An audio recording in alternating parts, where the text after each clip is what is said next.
सबैजना यहाँ चाहिँ ढुङ्गा पकाउनु हुँदैछ बुबु चाहिँ धेरै नै गोरी हुनुहुन्छ त्यही भएर टल्किरहेको छ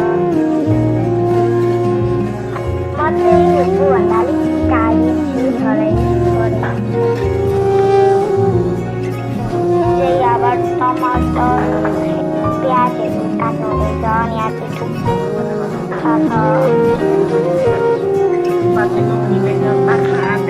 थुक्पा